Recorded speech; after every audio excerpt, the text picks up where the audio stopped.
আজকের দিনটা অনেক সুন্দর কেটেছে। পরিবারের সবাইকে নিয়ে যখন একটা টেবিলে বসে খাই, গল্প করি, এর চেয়ে আনন্দ মনে হয় আর কোনো কিছুতেই নেই। তো সব কিছু মিলিয়ে আজকের দিনটা খুব ভালো কেটেছে। আসলে যান্ত্রিক জীবনে সবাই এত ব্যস্ত থাকি, সবাই সবাইকে সময় দেওয়ার মতো আসলে সময়টা হয়ে ওঠে না। কিন্তু মাঝে মাঝে যখন সবাই মিলে একসাথে হই, তখন মনে হয় যে সময় কিভাবে যে চলে যায় ঠিক বলাই যায় না। তো তেমনই আজকের দিনটা সবাই মিলে এক টেবিলে বসে গেছি খেতে। এখানে আমার কাকি শাশুড়ি, ননদ, তারপর ননদের ছেলে, আমাদের ছোট্ট বুচু, ওকে আমরা অনেক ভালোবাসি। তো অনেক দিন পরে এসেছে। আর সর্বোপরি আমরা সবাই হাঁস খেতে খুব ভালোবাসি, হাঁসের মাংস। তাই আজকে আমি একদম ঝাল করে আমাদের সবারই রিকোয়ারমেন্ট ছিল যে ঝাল করে হাঁসের মাংস খাবো।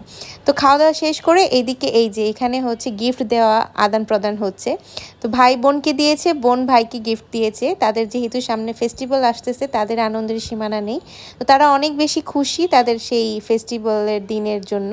তো দুজন দুজনকে গিফট করে বেশ আনন্দ পেল।